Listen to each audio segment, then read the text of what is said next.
আশে-কাশে এসএসসির ব্যাচ চুয়াডাঙ্গা জেলা গ্রুপ মধুমাসের মামার বাড়ির মামা এবং মামির আয়োজনে আয়োজিত আজকে আম চিড়া এবং দইয়ের অনুষ্ঠান। সেই কাজী নজরুল ইসলামের একটি কবিতা আছে, পাকা আমের মধুর রসে রঙিন করি মামার বাড়ি, মামি এবং মামা আজকের এই আশি-কাশি এসএসসি ব্যাচে মধুমাসের আম চিড়া দইয়ের আয়োজন করেছে। আর সাথে আছে আশি-কাশির প্রিয় বন্ধুরা চুয়াডাঙ্গা জেলা গ্রুপের সাথেই থাকুন এই আয়োজনের।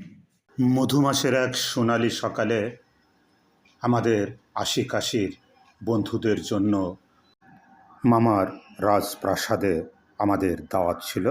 মামার বাড়িটা আসলেই রাজপ্রাসাদই। সেই আমন্ত্রণে যেন আমাদের কিশোর হৃদয় উৎসবের ঢেউ তুলেছিল। আসলে আমরা কিশোর নয়, বৃদ্ধ। সেদিন যেন সত্যি আমরা কিশোর হয়ে গিয়েছিলাম। নির্ধারিত দিনে আমরা আনন্দে ভরা মন নিয়ে মামার বাড়ির উদ্দেশ্যে রওনা হয়েছিলাম।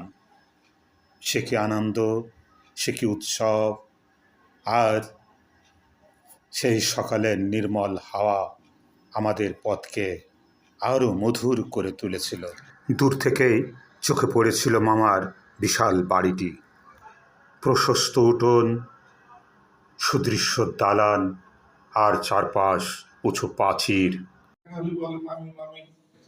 ম্যাক্সিমাম ধরনের শিমুলার হাসিব ওই বিল্লাল সবাই এখানে ম্যাক্সিমাম যা আছে চাচা অথবা মামা, এই জাতীয় সম্পর্ক, মা বাপের সম্পর্ক, যার কারণে মামা বাড়ি। আর ওইদিকে হচ্ছে যে সৌদি আছে মামা এবং আয়োজনে মায়া এবং আছে মামা এবং আর কথা না বাড়ি সকলকে আমার পক্ষ থেকে আবার আন্তরিক অভিনন্দন।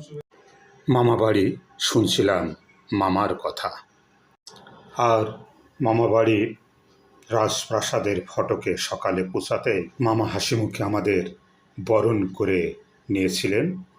স্নেহভরা কণ্ঠে ভেতরে ডেকে বসিয়েছিলেন, পথের খোঁজ খবর নিয়েছিলেন, জিজ্ঞেস করেছিলেন কেমন আছিস।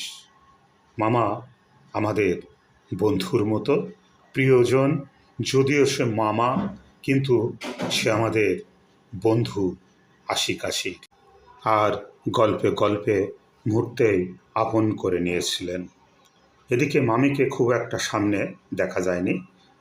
তিনি তখন রান্নাঘর অতিথি আপ্যায়নের সব আয়োজন নিয়ে ব্যস্ত ছিলেন। কখন কি লাগবে, কোথায় কি পরিবেশন হবে, সব কিছু নীরবে গুছিয়ে দিচ্ছিলেন।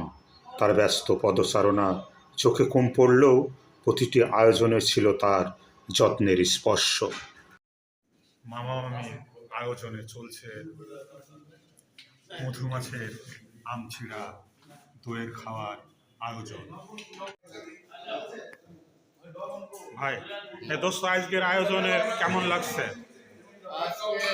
আয়োজনে এই মামার সৌজন্যে, মামা এবং মামির সৌজন্যে যে আয়োজন, এই আয়োজনে আমরা যাদেরকে দাওয়াত করছিলাম চুয়াডাঙ্গা জেলাব্যাপী আমাদের বন্ধুদের সবাইকে আমন্ত্রণ জানানো হয়েছে, কিন্তু সবাই আসতে পারেনি, প্রতিকূল আবহাওয়ার কারণে আসতে পারেনি। তারপরেও অত্যন্ত সৌহার্দ্যপূর্ণ পরিবেশে আয়োজন চলছে।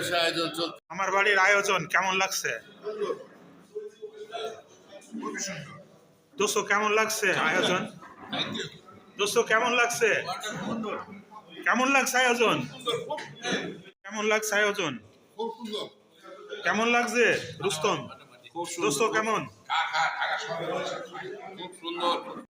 এক কথায় কেমন লাগছে দোস্ত? তোমার অভিব্যক্তিটা ব্যক্ত করে এক কথায়।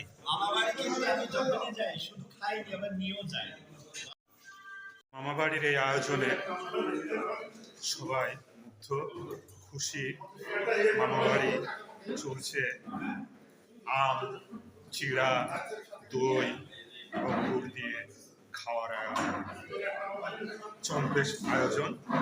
আশি-কাশি বন্ধুদের আয়োজন, হাসি আড্ডা গান, সেই সাথে ছিল এই আয়োজনে দোয়ার অনুষ্ঠান। আমাদের সকলের আগামী দিনগুলো ভালো কাটুক। ও, তুমি তো মামা আর তোমার ওয়াইফ হচ্ছে মামি, এই আয়োজনটা তোমার আয়োজনে, এক কথায় বলো কেমন লাগছে আজকে? আজকে এক কথা বলতে গেলে হচ্ছে আমার বন্ধুদের, আমার ভাইদের সকলকে এক জায়গায় পেয়ে আমার খুবই ভালো লাগছে। বুকটা আনন্দে গর্বে ভরে গিয়েছে। ভবিষ্যতে এই ধরনের সব ভাইদেরকে যদি আমার কাছে মাঝে মাঝে আসে তাহলে ভালো লাগবে। কেমন লাগছে দোস্ত? সবাই আনন্দে বন্ধুদের কাছে পেয়ে যেন ফিরে গেছে সেই যৌবনে, সেই 25-26 বছরের টকবগে যৌবনে ফিরে গেছে সবাই। সবার ভিতরে আনন্দ উদ্দীপনা কোনো কমতি নেই। মামাবাড়ি বড় থালায় রসলো পাকা আম, চিড়ে, মিষ্টি দই আর খেজুরের গুড় দিয়ে খুব মজা করে আমরা খাচ্ছি। মামা নিজ হাতে খাবার বাড়িয়ে দিয়েছিল, বলেছিল, নাও, কোনো লজ্জা করো না। ওই কথার মধ্যে ছিল আপন মানুষের টান। মামা বুঝিয়ে দিয়েছিল সৌন্দর্য কেবল সাজানো থালায় নয়, ভালোবাসা দিয়ে মানুষকে আপন করে নেওয়ার মধ্যেই তার প্রকৃত মহিমা লুকিয়ে থাকে। আশিকাশির প্রিয় বন্ধুরা বসে আছে মামার বাড়ি। মামা মামির আয়োজনে আম, চিড়া, গুড়, দই সাথে।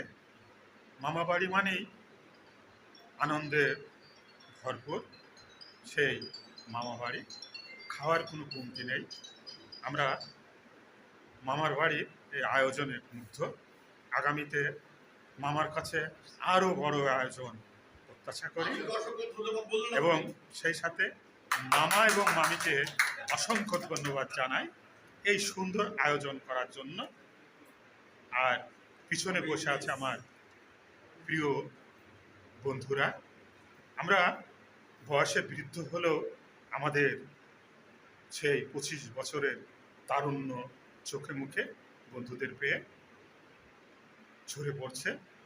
সেই প্রিয় বন্ধুরা মামা বাড়ির মামা মামির আয়োজনে মধুমাসে আমচিড়া দইয়ের অনুষ্ঠান আশিকাশি জেলা গ্রুপে শেষ হলো। আবারও দেখা হবে, কথা হবে যে কোনো দিন, যে কোনো সময়। সবার জন্য শুভকামনা।